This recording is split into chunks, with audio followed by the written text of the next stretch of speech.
நான் என்னுடைய எல்லா பேச்சிலையும் ஒரு கருத்தை வலியுறுத்துறேன். என்ன தெரியுங்களா? இந்த உலகம் நான் மட்டும் வாழ்வதற்காக படைக்கப்படவில்லை. இந்த உலகம் நான் மட்டும் வாழ்வதற்காக படைக்கப்படவில்லை. என் எதிரியும் வாழ்வதற்காகத்தான் இந்த உலகம் படைக்கப்பட்டிருக்கிறது. இந்த திங்கிங்கே பல பேர் கிடையாது. என்னை எதிர்க்கிறியா, அவனை ஒழிச்சிருவேன். தப்பு. நீ யார் அதை ஒழிக்கிறதுக்கு? அவனை யார் கொண்டு வந்தது? இயற்கை அல்லது இறைவன் அல்லது படைப்பு அவனை கொண்டாந்தது. நீ ஏன் கொண்டாந்த? அப்போ உன் கருத்துக்கு ஒருத்தன் மாறா இருந்தா அவனை ஒழிச்சிருவியா? நீ உனக்கு என்ன ரைட்ஸ் இருக்கு?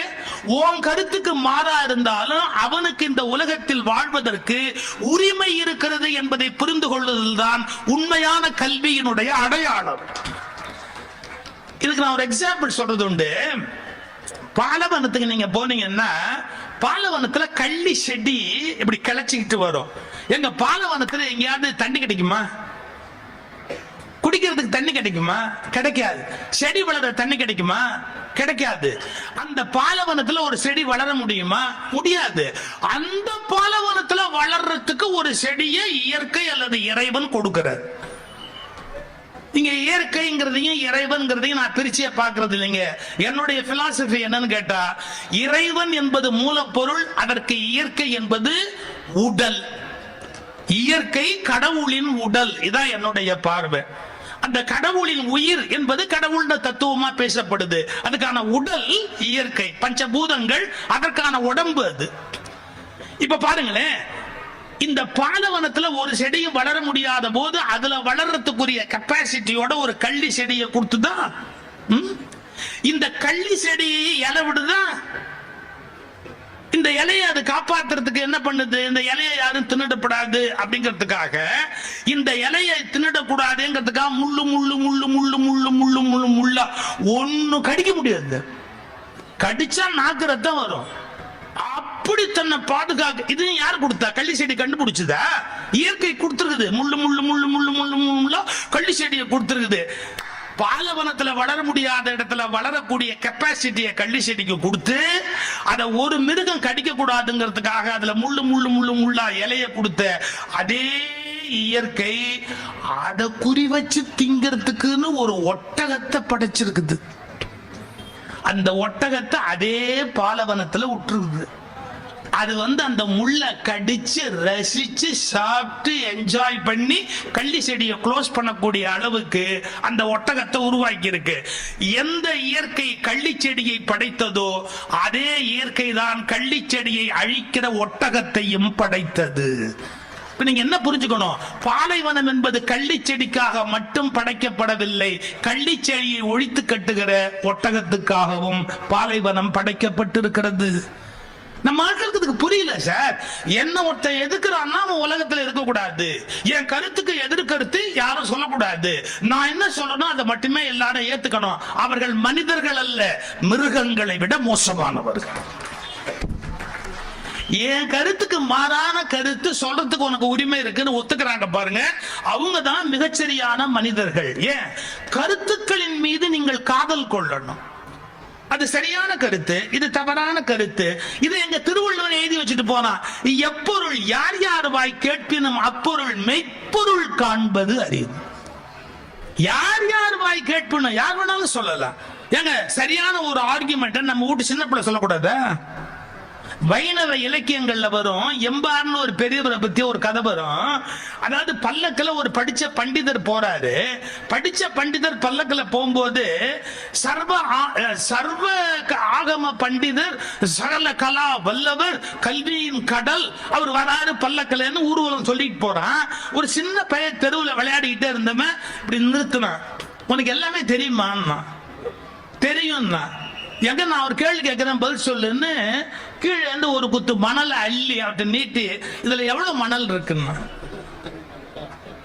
இதுல எவ்வளவு மணல் இருக்கு சொல்லு பாப்பா. உனக்கு தான் எல்லாம் தெரியுமே, நீதான் சகலக்கெல்லாம் வல்லவனாச்சே, இதுல எவ்வளவு மணல் இருக்கு சொல்லு பாப்போம் அப்படின்னு. அந்த பண்டிதர் இப்படி யோசிச்சாரு, என்னடா இத்தனோடு பையன் நம்மளை மடக்கிட்டான், இல்ல எத்தனை மணல் இருக்குன்னு நம்ம எப்படி சொல்ல முடியும்? பல்ல கூட்டு இறங்கினாரு. டோட்டல் சரண்டர்ப்பா, இதுல எவ்வளவு மணல்னு சொல்றதுக்கு எனக்கு தெரியாதுப்பா, என் அறிவு வேஸ்ட், நீ தெரிஞ்சா சொல்லுன்னா. ஒரு கைப்பிடி அளவு மணல்னா. நீ நீங்க யோசிச்சுக்கணும். அவ்வளவு படிச்சவன ஒரு நிமிஷத்துல இவன் முட்டாளாக்கிட்டான் அந்த பையன். அப்ப வாழ்க்கையில எனக்கு எல்லாமே தெரியும்னு பேசுறத மாதிரி அபத்தமான விஷயம் இந்த உலகத்துல ஒண்ணுமே கிடையாது.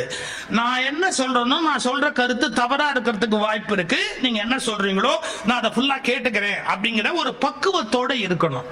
எனக்கு எதிர்கருத்தே இருக்கக்கூடாது, மாற்று கருத்தே இருக்கக்கூடாது, மாற்று கருத்து உள்ளவர்கள் வாழவே கூடாது என்று பேசுவது காட்டுமிராண்டித்தனத்தினுடைய உச்சகட்டம்.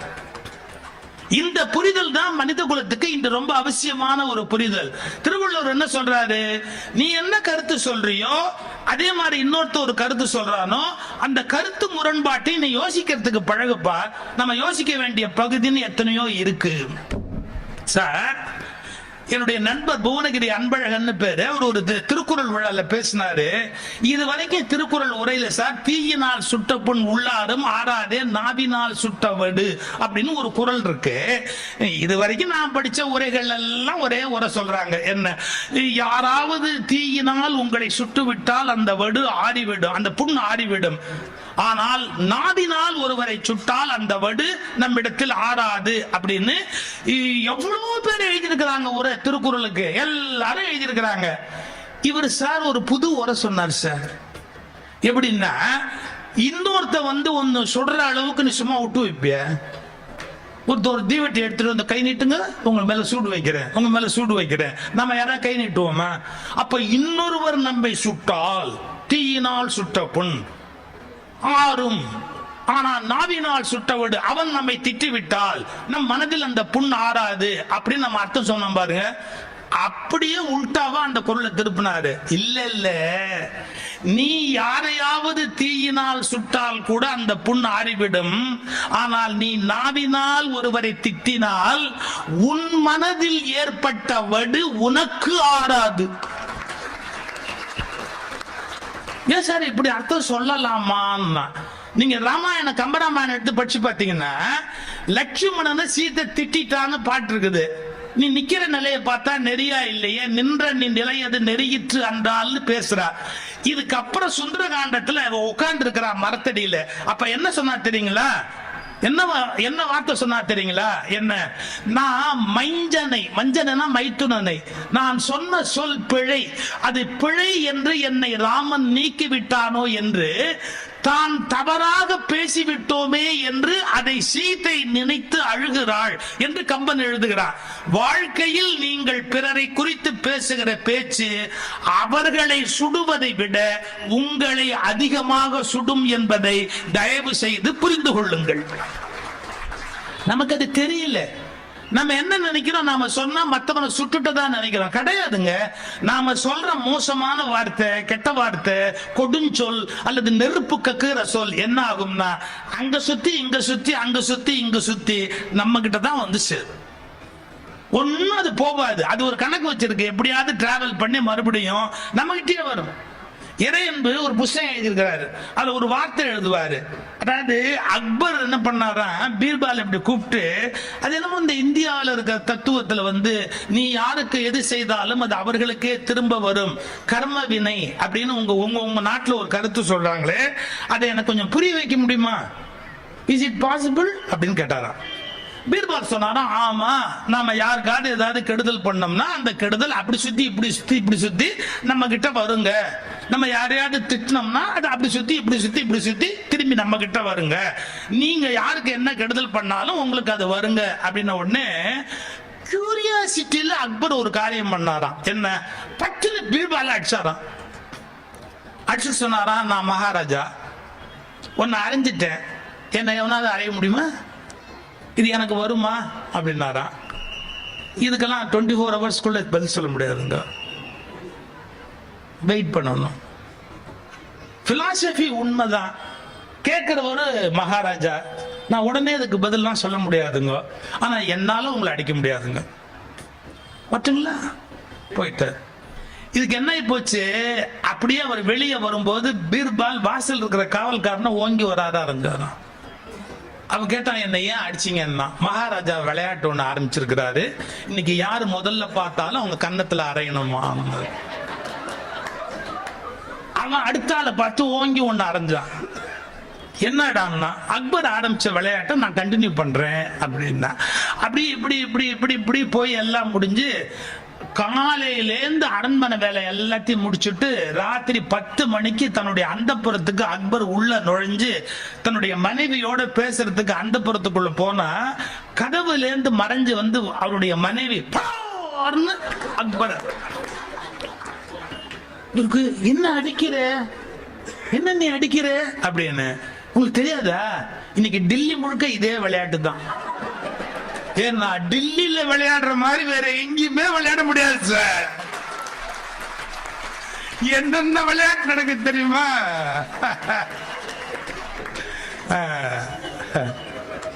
பாருங்க, அடிச்ச யாரு, அக்பரோட ஒய்ஃப் ஓங்கி படம்னு அடிச்சாலாம், அடிச்சுட்டு சொன்னாலாம் இது விளையாட்டு.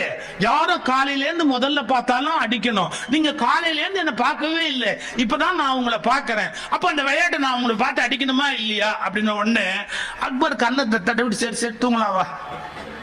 அப்புறம் மறுநாள் காலையில தர்பாருக்கு வந்த உடனே பீர்பால பார்த்து சொன்னாராம், உங்க இந்தியாவில் இருக்கிற பிலாசபி கரெக்ட், யாரு கொடுத்தாலும் அவனுக்கு அது திரும்ப வரும் அப்படின்னு இல்ல, 10% correct, I agree with you அப்படின்னாராம். ஏன்னா நடந்தது முழுக்க வெளியே சொல்ல முடியாது இல்ல. இத இறையன்பு ஒரு புத்தகத்தில் எழுதுறாரு, அக்பருடைய வாழ்க்கை வரலாறு இது குறிப்பிடப்பட்டிருக்கிறது அப்படின்னு சொல்லி. இதை எதுக்கு சொல்ல வரேன் சார், நாம ஒருத்தர் நோக்கி ஒரு கடுஞ்சொல் சொன்னா அது வீணா போகாது சார். நாம யாரோ ஒருத்தருக்கு ஒரு வஞ்சனை பண்ணோம்னா அது வீணா போகாது சார். அது அப்படியே போய் அப்படியே போய் அப்படியே போய் தீயினால் சுட்ட புண் உள்ளாறு மாறாது, நாவினால் சுட்ட வடு நம்மளை திரும்ப வந்து அது காயப்படுத்து. அப்படி இருக்கும்போது நம்ம யோசிச்சு பேச வேண்டாமா? நாம ஒருத்தர் நோக்கி கடுஞ்சொல் சொல்லலாமா? யாராவது ஒருத்தர் வந்து நோகும்படியான ஒரு வார்த்தைகளால பயன்படுத்தலாமா சார்? சொல்லவே வேண்டி வந்தா கூட சில சமயத்துல சில இதை தவிர்த்துடணும். தாமஸ் ஆல்வா எடிசன் பல்பு கண்டுபிடிச்சாரு, உங்களுக்கு தெரியும். பல்பை கண்டுபிடிச்சிட்டு ரொம்ப கஷ்டப்பட்டாரு, நிறைய ஃபெயிலியர்ஸ்க்கு அப்புறம் கண்டுபிடிச்சாரு. பத்திரிகை நிருபர்களை கூப்பிட்டு நான் கண்டுபிடிச்சிருக்கிறேன் என்னுடைய சயின்டிபிக் இன்வென்ஷன் காட்டுறதுக்காக அவருடைய அசிஸ்டன்ட் கூப்பிட்டு சொன்னாரு, அந்த பல்பை எடுத்துட்டு வா அப்படின்னு. அவர் அசிஸ்டன்ட் எடுத்துக்கிட்டு வரும்போது கீழே போட்டு உடைச்சிட்டாரு. அதுல இருந்து தான் அந்த பல்புங்கிற வார்த்தை வந்ததோ என்னமோ தெரியல. எங்க ஊர்ல யாராவது ஏமாந்து போயிட்டா பல்பு அப்படின்பா. இது ஏன் சொல்றான்னு தெரியும். அவன் எடிசனுக்கு பேர கீழே விழுந்து உடைச்சுட்டான். யாரு, அந்த அசிஸ்டன்ட் உடைச்சிட்டான். உடைச்ச உடனே இந்த பத்திரிகை உடைச்சிட்டான். தாமஸ் ஆல்வா எடிசன் ரொம்ப அலட்டிக்கல. அதனால என்ன, மறுபடியும் இன்னொரு பல்பு தயாரிச்சா போச்சு. கொஞ்சம் டைம் எடுக்கும், ஒரு 1 வீக் ஆகும். நீங்க ஒரு வாரம் கழிச்சு வந்து என்ன பாருங்க, நான் ரெடி பண்ணிட்டு உங்களை கூப்பிடுறேன் ப்ளீஸ் அப்படின்ட்டு. ஒண்ணு திட்டல செக்ரட்டரி, விட்டுட்டார். ஒரு வாரம் கழிச்சு மறுபடியும் ஆச்சு, பத்திரிகாரங்கள் எல்லாம் கூப்பிட்டாரு, அந்த பல்பை மறுபடியும் காட்டணும். அதே அசிஸ்டன்ட கூப்பிட்டாரு, பல்பை எடுத்துட்டு வா. எல்லாரும் என்னங்க சொல்லியிருப்பான், அது அவனையே அனுப்புறிய, அவன் தான் ஏற்கனவே உடைச்சவனாச்சு, அவன் தான் முன்னாடியே போட்டு உடைச்சானே. நம்ம மக்களுக்கு ஒரு அபிப்பிராயம், ஒரு தடவை ஒருத்தன் உடைச்சுட்டான்னா வாழ்நாள் முழுக்க அதே தான் அவன் செய்வான் அப்படிங்கிற அபிப்பிராயம் அந்த அம்மாமார்களுக்கு புள்ள மேல உண்டு. உங்ககிட்ட கொடுத்தா நீ கொட்டிடுவேன், உங்ககிட்ட கொடுத்தா நீ கொட்டிடுவேன். புருஷன் சொல்ல உங்ககிட்ட கொடுத்தா நீ செலவு பண்ணுவேன், உங்ககிட்ட கொடுத்தா நீ செலவு பண்ணுவேன். வாழ்நாள்ல ஒரு தடவை ஒரு காரியத்தை பண்ணிட்டா கடைசி வரைக்கும் அதையா பண்ணுவான். இப்ப சில பேர் தப்பி தவறி ஃபர்ஸ்ட் ரேங்க் வாங்குவான், அப்புறம் அதை வாங்குவான் வாங்கவே மாட்டான். இது தெரியாம வந்துடுச்சு ஃபர்ஸ்ட் ரேங்க், அதுக்கப்புறம் என்ன வந்தது அவன் பாட்டுக்கு ஒதுங்கி பேசாம போடுவான். பட் நம்ம மைண்ட் செட் எப்படி தெரியுங்களா, நேத்திக்கு ஒருத்தன் ஒரு காரியம் பண்ணிட்டா இன்னைக்கு அதே தான் பண்ணுவான்னு. பெர்னார்ட் ஷாட்ட ஒருத்தன் கேள்வி கேட்டான், உலகத்திலேயே நீ மதிக்கிற மனுஷன் யாருன்னு கேட்டான். ஒரு நிமிஷம் யோசிச்சுட்டு பெர்னார்ட் ஷா சொன்னாரு, என் டெய்லர். எங்க இந்த பதில் யாராவது எதிர்பார்ப்போமா? நீ மதிக்கிற மனுஷன் யாரு? என் டெய்லர் இருந்தாரு. ஏன் அப்படின்னா அவன் தான் ஒவ்வொரு தடவையும் என்ன சரியா அளந்து பாக்குறான். பழைய அளவை நம்பி என்ன அப்படியே இல்லை, நான் எப்படி இருக்கிறேன்றத அப்பப்ப அளந்து பாக்குறான். இது சாதாரண வார்த்தை இல்லைங்க. யார பத்தியும் ப்ரீ கன்சீவ்டு ஐடியாவோட லைஃப்ல அணுகாதீங்க. அவங்க ஃப்ரெஷ்ஷா இருக்கிறதுக்கு வாய்ப்பு இருக்கு. நேத்திக்கு கொலகாரனா இருந்தவன் கூட இன்னைக்கு நல்லவனா மாறி இருக்கலாம், இன்னைக்கு நல்லவனா இருந்தவன் கூட கொலகாரனா மாறி இருக்கலாம். நெருநல் உடன் ஒருவன் இன்றில்லை என்னும் பெருமை உடைத்து இவ்வுலகு. ஏன்னா மனுஷன் மாறிக்கிட்டே இருக்கிறான். அவன் நேத்திக்கு இருந்த மாதிரி இன்னைக்கு இருக்கணுங்கிற அவசியம் கிடையாது. இது நம்ம ஜனங்களுக்கு தெரியாது. நம்ம எப்படி பண்ணுவோம்னா பழைய விஷயங்களை வச்சே புதிய முடிவுகளுக்கு வருவோம். அப்ப இந்த பத்திரிகை நிருபர்லாம் சொல்றாங்க, அவனே இப்ப பல்ப் எடுத்துட்டு சொல்றீங்களே, அவன் உடைச்சிருவானேன்னு. எடிசன் 2 சொன்னாரு, இரு, போன தடவை உடைச்சதாலேயே இந்த தடவை ஜாக்கிரதையா கொண்டு வருவான். ஏன்னா வாழ்க்கையில ஒரு தடவை ஒரு தப்பு பண்ணிட்டான், நம்ம தப்பு எவ்வளவு பெரிய தப்புன்னு உணர்ந்திருப்பான். இது எவ்வளவு கண்டுபிடிக்கிறது கஷ்டம்ங்கிறது அவனுக்கு தெரியும், இதை உடைச்சிட்டமேங்கிறது அவனுக்கு தெரியும். அதனால அவன் கண்டிப்பா தப்பு பண்ண மாட்டான். இது என்னுடைய முடிவு. அந்த தப்பு என்னன்னு உணர்ந்துட்டான், அவன் அந்த தப்பை செய்ய மாட்டான். இது முதல் விஷயம். 2, இப்ப அவன் உடைச்சா கூட நான் கோவப்பட மாட்டேன். ஏன் அப்படின்னா, பல்பு உடைஞ்சா வேற பார்த்து நம்ம செஞ்சிடலாம். நம்ம எதுக்கு தகுதி இல்லைன்னு ஒரு மனுஷன் மனசு உடைஞ்சிட்டா அவன் அப்புறம் நம்மளால காப்பாற்ற முடியாது. எனக்கு பல்பு முக்கியம் இல்லை, மனுஷனோட மனசு முக்கியம். இதாங்க வாழ்க்கை. பொருள்கள் நாம கையாளுகிற கருவி. எப்ப வேணாலும் பொருள் வாங்கிக்கலாம். நீங்க பொருள் ஒண்ணு உடைஞ்சு போச்சுன்னு பிள்ளைய அடிக்காதீங்க. இதை ஏன் உடைச்சேன்னு கேட்டு பிள்ளைய அடிக்காதீங்க. ஏன்னா மனசு உடைஞ்சு போயிடும் பிள்ளைங்களுக்கு. நீங்க அதுக்கு பொம்மை கார் வாங்கி கொடுத்துருக்கீங்க, உடைச்சிருச்சா, அடிக்காதீங்க, வேற பொம்மை கார் வாங்கிக்கலாம். ஆனா நம்ம அப்பா மோசம் நம்மளை அடிக்கிறான்னு மனசு உடைஞ்சு போச்சுன்னு வச்சுங்க, நீங்க எவ்வளவு முயற்சி பண்ணாலும் மறுபடியும் அவனுக்கு அன்புள்ள அப்பாவா மாறவே முடியாது. அங்க ஒரு 5 வயசு பையன் கை தட்டுறான் பாருங்க, எப்படி தட்டுறான் பாருங்க. கருப்பு சட்டை, அந்த பையனை கூப்பிடுறேங்க, அந்த கருப்பு சட்டை, வட வட வட வட கண்ண வாடு. நீ ஏன்டா திரும்பி பாக்குற, நீ தான்டா, வட வட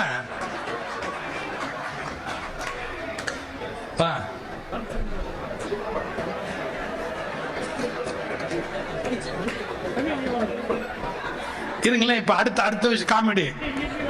அவனுக்கு ஜீவா பரிசு கொடுப்பாரு.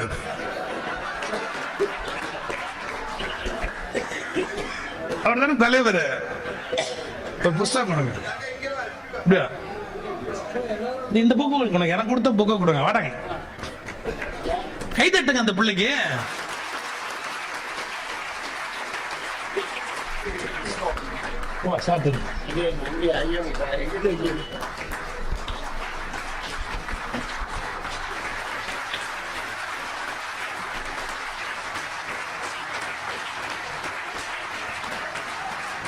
அவனுக்கு என்ன சந்தோஷம், நம்ம அப்பாவை பத்தி நம்ம சொல்ல முடியாத இந்த ஆளு மைக்கு வச்சு எல்லாரும் கேட்கப்படியா சொல்லிட்டான் பாரு. எதுக்கு சொல்ல வரேன் சார், ஒரு பொம்மை உடைஞ்சு போனா வேற வாங்கிக்கலாம் சார். பிள்ளையோட மனசு உடைஞ்சு போனா நம்ம ஏதாவது பண்ண முடியுமா? பிள்ளைங்க ஃபெயில் ஆயிடுச்சுன்னு வச்சுங்க, நீ உருப்படவே மாட்டேன், எப்ப பார்த்தாலும் ஃபெயில் சொல்லாதீங்க, சொல்லாதீங்க. நீ என்னமோ முயற்சி பண்ண போயிடுச்சு, அதனால என்ன, தாராளமா நீ மறுபடியும் ட்ரை பண்ண, நீ உன்னை பத்தி எனக்கு தெரியும் டே, அப்படிதான் பாராட்டணும். இதுதான் ரொம்ப இம்பார்ட்டன்ட் லைஃப்ல. உள்ளம் உடைமை உடைமை, திருவள்ளுவர் எழுதுறாரு. உள்ளம் உடைமை உடைமை, மனசு தானே எல்லா வெற்றிக்கும் காரணமா இருக்கு. அவனை வீக் ஆகிட்டோம்னா அப்புறம் என்ன ஆகுறது? சோ நல்ல விஷயங்களை படிக்கணும், நல்ல நல்ல வாழ்க்கையை நோக்கி நாம மாற்றி அமைப்பதற்கான முயற்சிகள்ல ஈடுபடணும். நம்மளை எப்படி மேல கொண்டு போகணும். எனக்கு இருக்கிற சிக்கல் என்னன்னு கேட்டா, நான் எந்த கருத்து பேசினாலும் அது ஏதோ ஒரு ஆதாரம் இல்லாம பேச மாட்டாங்க. நிச்சயமா ஒரு புத்தகத்துல ஒரு பக்கத்துல அதுக்கான ஆதாரம், இல்ல ஒரு கல்வெட்டுல அதுக்கான ஆதாரம், இல்ல ஒரு செப்பு பட்டயத்துல அதுக்கான ஆதாரம், அது இல்லாம நான் பேசவே மாட்டேங்க. ஆனா இத புரிஞ்சுக்காம பயஸ்டா நான் ஏதோ பேசுற மாதிரி அரையும் குறையும் அப்படியே அவங்க பாட்டுக்கு வாய்க்கு வந்தது பேசுறாங்க. அப்ப எனக்கு என்ன வருத்தம்னா, அவங்க என்ன திட்டுறாங்கிறது வருத்தம் இல்ல, இவங்க ஒரு புஸ்தகம் கூட படிக்கலையேன்னு எனக்கு வருத்தம். நீ எடுத்து அந்த புத்தகத்தை படிச்சு பார்த்திருந்தா உனக்கு ஒரு உண்மை தெரியும், என்ன உண்மை அப்படின்னு. இப்போ விவேகானந்தரை விட ரெவல்யூஷனரியா ஒருத்தர் பேசியிருக்க முடியாதுங்க. விவேகானந்தரை விட ரெவல்யூஷனரா ஒருத்தர் பேசியிருக்க முடியாதுங்க. ஆனா நான் விவேகானந்தர் புக்கை நீங்க எத்தனாவது பேஜ் ரெஃபர் பண்ணுங்கன்னு சொன்னா உங்களால பண்ண முடியுமா? முடியாது. ஏன்னா படிக்கிற பழக்கம் கிடையாது. இப்ப நாம ஒண்ணு பண்ணும் பாத்தீங்களா, என்னன்னா பினான்சியலாவும் ஏழையா இருக்கிறவங்கள காப்பாத்தலாம்னு சுப்ரீம் கோர்ட்ல ஒரு ஜட்ஜ்மெண்ட் வாங்கிட்டோம். அந்த ஜட்ஜ்மெண்ட் வேலிடுன்னு 4 ஜட்ஜஸ் கொடுத்துட்டாங்க. ஆனா இதுக்கு எதிர்த்து விவேகானந்தர் எழுதியிருக்கிறாருன்னு எத்தனை பேருக்கு தெரியும்? இதுக்கு எதிர்த்து விவேகானந்தர் எழுதியிருக்கிறார்ன்றது உங்களுக்கு எத்தனை பேருக்கு தெரியும்? அதாவது தாழ்த்தப்பட்ட ஒடுக்கப்பட்ட மக்களில் மேம்படுத்தப்பட்ட நிலையில் இருக்கிறவர்கள் எந்த சலுகைகளையும் அனுபவிக்க கூடாது அப்படின்னு ஒரு அரசியல்வாதி சொன்னா நீங்க கொச்சையா நினைப்பீங்க. ஒரு அரசியல்வாதி சொன்னா நீங்க கொச்சையா நினைப்பீங்க. ஆனா இதை விவேகானந்தர் எழுதுறார். நான் படிக்க மாட்டேன். நான் ஏன் இதை படிக்க மாட்டேன்னு தெரியுங்களா? நான் அதை படிச்சா யூடியூப்ல அதை மட்டும் கட் பண்ணி போட்டு சுதீசிவா இப்படி சொன்னாரு அப்படிதான் போடுவாங்களே ஒழிய விவேகானந்தர் சொன்னாரு அப்படின்னு போட மாட்டாங்கல்ல. அதனால சொல்றேன், இந்த புத்தகத்தோட பேரு தமிழ் மண்ணில் விவேகானந்தர் வீர முழக்கம், பேஜ் நம்பர் 92. அதில் ஃபர்ஸ்ட் பேரா என்ன, இந்த உலகத்தில் ஒரு குறிப்பிட்ட பேரை சொல்லிட்டு கீழ் ஜாதியினரை விட நன்றாக படிக்கிற திறமை இருக்கிறது என்றால் அப்புறம் அவர்கள் படிப்பிற்காக எந்த பணமும் இனி செலவழிக்க வேண்டிய அவசியம் இல்லை. எல்லாவற்றையும் கீழ் ஜாதியினருக்காக செலவிடுங்கள், உதவியற்றவர்களுக்கு கொடுங்கள், ஏனெனில் அவர்களுக்கு தான் எல்லா செல்வமும் தேவைப்படுகிறது. இப்படிக்கு விவேகானந்தர்.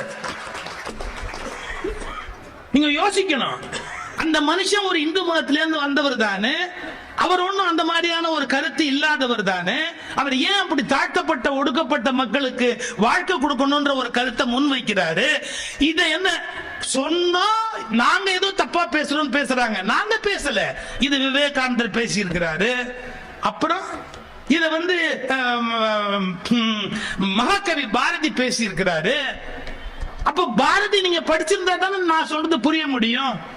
ஒரு சில விஷயங்களை கேட்காமே நம்ம எல்லாம் தெரிஞ்ச மாதிரி பேசுறோம். ஒரு 4 பேர் வாக்கிங் போனாங்க, 4 டாக்டர்ஸ். அவங்க டாக்டர்ஸ் ரெகுலரா உடம்ப மெயின்டைன் பண்ணல. 4 டாக்டர்ஸ் வாக்கிங் போவாங்க. 4 டாக்டர்ஸ் வாக்கிங் போயிட்டு ஒரு டீ கடையில நின்று டீ சாப்பிட்டு ஒரு வடை சாப்பிட்டுக்கிட்டு இருந்தாங்க. நம்பாள் குணமே அதுதான். வாக்கிங் போய் செலவு பண்ண கலோரிய சாப்பிட்டுட்டு தான் வீட்டுக்கே வருவோம். இவ்வளவு சாப்பிட்டுட்டு காலையில ஒரு பொங்கல் வடை சாப்பிட்டேன்னா நீ 4 மைல் நடந்ததே பெஸ்ட். ஆனால் நம்மளால அதை நிறுத்த முடியாது. நல்ல சுகர் போட்டு டீயை போட்டு 4 பேர் டாக்டர்ஸ் அழகா அந்த டீயை சாப்பிட்டுக்கிட்டே நின்றுகிட்டே இருந்தாங்க. அப்ப யாரோ ஒருத்தன் ஒரு 200 மீட்டருக்கு அந்த பக்கம் முன்னாடி கால் அப்படி நொண்டிக்கிட்டு வந்தா. ஒரு டாக்டர் MS ஆர்த்தோ, அவர் சொன்னாரு, I think he has some problem in L6 or L5. என்ன ஒரு அவ்வளவு கெட்டிக்காரு, L6 or L5. யாரு? MS ortho. ஒன்னு நியூரோ சொன்னார். No no no no no, it is a neurological problem. He is unable to walk. I think test எடுத்தா scan பண்ணா neurological problem ஆகும். உடனே இன்னொரு டாக்டர் சொன்னார், இல்ல இல்ல இல்ல மசில்ல சம் ப்ராப்ளம் இருக்கணும், அந்த மசிலை டெஸ்ட் பண்ணணும், நம்ம ஏதோ சம்திங் உனக்கு ராங், அது என்னன்னு நம்ம பார்க்கணும். இப்படி 4 டாக்டர்ஸ் பேசிக்கிட்டே இருக்கும்போது அவன் அப்படியே டீ கடை கிட்டக்க வந்தான். இந்த 4 டாக்டரும் பார்த்தாங்க. அவன் ஒரே ஒரு கேள்வி கேட்டான், இங்க யாராவது செருப்பு தைக்கிறவங்க இருக்கிறாங்களான்னு. அவன் செருப்பு அருந்து போயிருந்தது, அவ்வளவுதான், வேற ஒண்ணும் இல்லை. ஆனா 4 பேர் 4 அபிப்பிராயம் சொல்லிட்டான். என்ன 4 கருத்து சொல்லிட்டான். எதையும் படிக்கிறது இல்ல, எதையும் தெரிஞ்சுக்கிறது இல்ல, ஆனா எல்லாம் தெரிஞ்ச மாதிரி எல்லாரும் பேசுறதுங்கிற இன்னைய சமூக ஊடகங்கள் செய்யற கொடுமை இருக்கு பாருங்க. அதை எப்படி ஏத்துக்கிறது? நீ என்னுடைய வேறு படிச்சியா சார்? இது தமிழ் சித்தர் மரபு அப்படின்னு ஒரு புஸ்தகம். இது என்னுடைய philosophy professor TN கணபதியினுடைய PhD thesis. இந்த தீசிஸ்ல அவர் ஒன்னு எழுதுறாரு. என்னன்னு கேட்டீங்கன்னா, அக்கார்டிங் டு வேதா ஒரு மனுஷனுக்கு நோய் வந்தா வைத்தியம் பண்ணக்கூடாது. Will you believe it? இத நானா சொன்னா பிரச்சனையாக்குவீங்க. அக்கார்டிங் டு வேதா ஒரு மனிதனுக்கு நோய் வந்தா அவனுக்கு வைத்தியம் பண்ணக்கூடாது. ஏன்? பிகாஸ் ஆஃப் ஹிஸ் கர்மா, அவனுடைய கர்ம வினையின் காரணமாக அவனுக்கு நோய் வருவதால் அந்த கர்ம வினையின் காரணமாக வைத்தியம் செய்யக்கூடாது. அப்புறம் யார் யாருக்கு வைத்தியம் செய்யக்கூடாது அப்படின்னு ஒரு லிஸ்ட் இருக்கு. இது எல்லாத்தையும் அவர் மென்ஷன் பண்றாரு. சித்தர்களை பத்தி எழுதுறாரு. சித்தர்கள் இதற்கு மாறான சிந்தனை உடையவர்கள், வேதத்துக்கு எதிரானவர்கள். யாருக்கு நோய் வந்தாலும் அவர்களுக்கு வைத்தியம் செய்ய வேண்டும். சித்தர்களுடைய கோட்பாடு இது. ஏனென்றால் கர்ம வினையால் நோய் வருகிறது என்றாலும் அதை காப்பாற்ற வேண்டிய பொறுப்பு நமக்கு இருக்கிறது. இதை உணர்ந்து கொண்டு செயல்பட்டவர்கள் சித்தர்கள். அவருடைய PhD தீசிஸ் இது. ஆனா நம்ம அதை புரிஞ்சுக்கிறோமா? வேதா வைத்தியம் பண்ணாதே அப்படிங்கிறதுக்கு ஒரு ஸ்டான்ஸா இருக்கு. Sir is a scholar, professor, philosophy professor.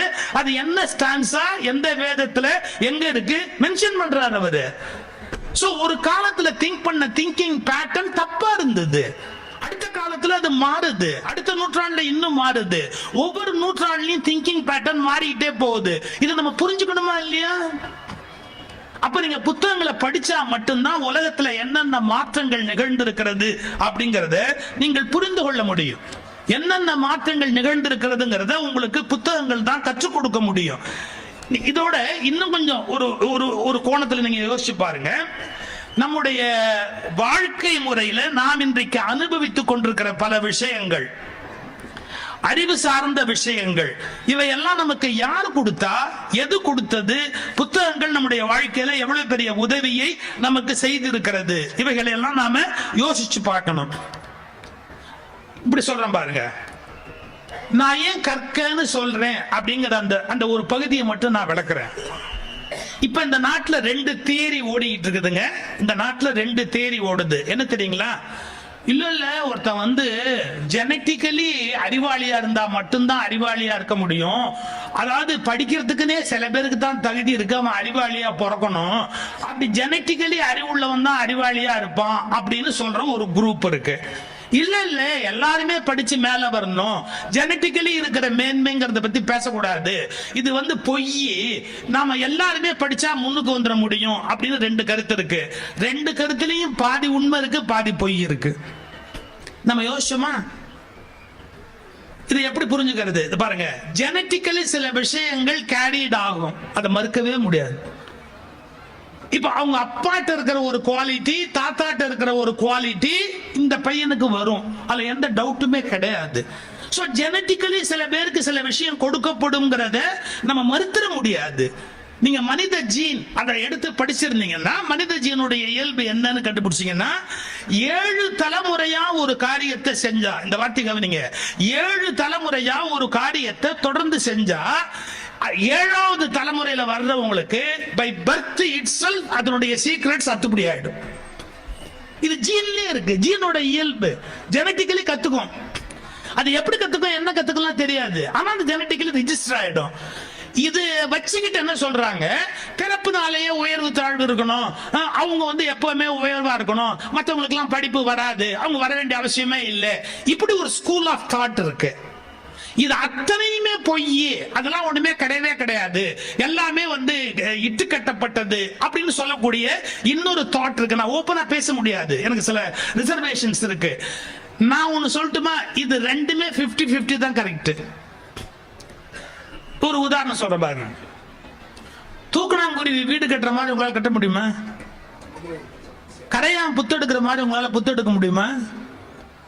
ஒரு பழைய பாட்டு இருக்கு, ஒன்னொன்னு செலந்தி கூடு கட்டுற மாதிரி நமக்கு கூடு கட்ட முடியுமா? இது பழைய அவ்வையார் பாட்டு இருக்குது, உங்களுக்கு தெரியும். கரையான் புத்தெடுக்கிற மாதிரி நம்மளால எடுக்க முடியாது. செலந்தி வலை பின்ற மாதிரி நம்மளால பின்ன முடியாது. இதை விட தூக்கணாங்குருவி வீடு கட்டுற மாதிரி நம்மளால கட்ட முடியாது. நீங்க படிச்சிருக்கீங்களா? தூக்கணாங்குருவி 2 தடவை வீடு கட்டும். அதுக்காக நம்பாள் மாதிரி 2 வீடு கட்டாது, ஆனா 2 தடவை வீடு கட்டும்.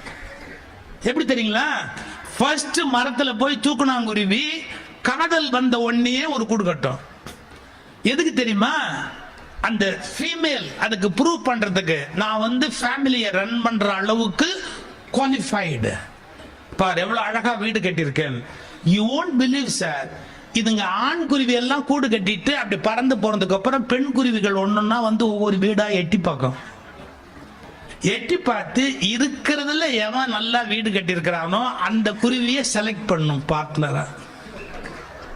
இது நம்ம பொண்களுக்கும் இருந்திருந்தா வீடு எவ்வளவு நல்லா இருந்திருக்கும் தெரியுமா? இவன் எதிர்காலத்துல காப்பாற்றுவானா மாட்டானா, இவன் குடிப்பானா குடிக்க மாட்டானா, உருப்பிடுவானா உருப்பிட மாட்டானா தெரியாம சிக்கிட்டு கடைசியில வாழ்க்கையில கஷ்டப்படுறவங்க எவ்வளவு பேர். அந்த தூக்கணாங்குருவி நம்மளை விட இன்டெலிஜென்ட். இந்த வீடு கட்டினதை பார்த்துட்டு இந்த மேல் பார்ட்னர் இவரோட நம்ம கொடுத்த நட்டி பிள்ளை பெற்றுக்கலாம் அப்படின்னு முடிவு பண்ணோம் ஆச்சுங்களா. உடனே அதை செலக்ட் பண்ணி லவ் பண்ணி சிக்னல் கொடுக்கும், நான் உன்னை ஐ லவ் யூ அப்படிங்கும். சார் ஐ லவ் யூ சொன்ன உடனே மேக் பண்ணி இது முட்டை இடுறதுக்காக பெரிய வீடு இன்னொரு தடவை கட்டும். ஏன்னா குஞ்சுகள்லாம் உட்காரணும், அதுக்காக மரத்துல பெரிய வீடு கட்டும், அதுங்கெல்லாம் எல்லாம் இருக்கிற மாதிரி அது வீடு கட்டும். இதுல பெண் தூக்குனாங்குருவியும் ஆண் தூக்குனாங்குருவியும் சௌக்கியமா வாழும். இந்த இன்டெலிஜென்ஸ் நம்மள எத்தனை பேருக்கு இருக்கு? அதுக்கு இருக்கு. அது எங்கேயாவது பாலிடெக்னிக்ல போய் வீடு கட்டுறதுக்கு படிச்சுதா? அது மதுரா யூனிவர்சிட்டி கரஸ்பாண்டன்ஸ் கோர்ஸ்ல ஜாயின் பண்ணிச்சா? அதுக்கு மட்டும் அப்படி அழகா வந்து நாரை கோத்து அழகா ஒரு வீடு கட்டுற டெக்னிக் அது எங்க போய் படிச்சது? Genetically carried out. வெறும் ஜீன் பரம்பரை அணுவுல வருது. அதுக்கு அந்த வீடு எப்படி கட்டணும் அப்படிங்கிறது அதனுடைய பரம்பரையில வருது. நல்ல விவசாயம் பண்றவங்களை கேளுங்க, நிறைய விளைஞ்சு கிடக்குது ஒரு இடத்துல.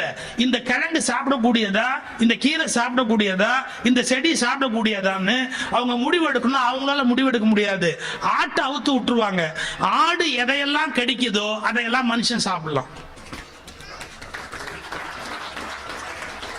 மறந்தும் விஷத்தை கடிக்காது. ஒரு விஷ செடியை கடிச்சு தின்னு ஆடு செத்து போவாது. நம்ப முடியுமா? ஆடு வளர்க்கறவங்க கேளுங்க, காட்டுக்குள்ள அவுத்து விட்ட உடனே அது ஒரு பழத்தை போய் திங்குதுன்னா அதை மனுஷன் திங்கலாம், ஒண்ணு பெருசா கெடுதல் பண்ணாது, உயிருக்கு ஆபத்து வராது. இப்ப இந்த அறிவு ஆட்டுக்கு யாரு கொடுத்தா? தெரியல. அப்படி இந்த உலகத்துல சிலந்திக்கு ஒரு அறிவு இருக்கு, தூக்குனாங்குருவிக்கு ஒரு அறிவு இருக்கு, ஒவ்வொரு உயிருக்கு ஒவ்வொரு விதமான அறிவு இருக்கு. அப்படி மனுஷனுக்குள்ளேயும் ஜெனட்டிக்கலி சில விஷயங்கள் ப்ரோக்ராம்டு. தாத்தா மாதிரி, பாட்டி மாதிரி, அப்பா மாதிரி, அண்ணன் மாதிரி, அந்த பரம்பரையில வர்ற மாதிரி. எப்ப சக்கரை நோய் ஜெனட்டிக்கலா வருமோ அப்ப அறிவு அது மாதிரி வரதுக்கு வாய்ப்பு இருக்கா இல்லையா? நீங்க லாஜிக்க ஒத்துக்கணும். பிறப்பில் சில விஷயங்கள் கொடுக்கப்படுகின்றன என்பதை நம்ம மறுத்துற முடியாது. ஆனா ரொம்ப பகுத்தறிவு பேசுறவங்க அதை மறுத்து பேசுவாங்க. இப்ப புரிஞ்சுக்கங்க, என்னுடைய நோக்கம் அதை ஜஸ்டிஃபை பண்றது இல்ல. இப்ப அதுக்குரிய விளக்கத்தை சொல்றேன். எனவே பிறப்பில் வருகிறது என்பதை நான் மறுப்பதில்லை. ஆனால் பிறப்பில் வருவதை சிலர் பெருமையாக பேசுவதை நான் எதிர்க்கிறேன். ஏனென்றால் அது உன் சொந்த முயற்சி இல்லை என் நண்பனே, அது உனக்கு தரப்பட்ட பிச்சை.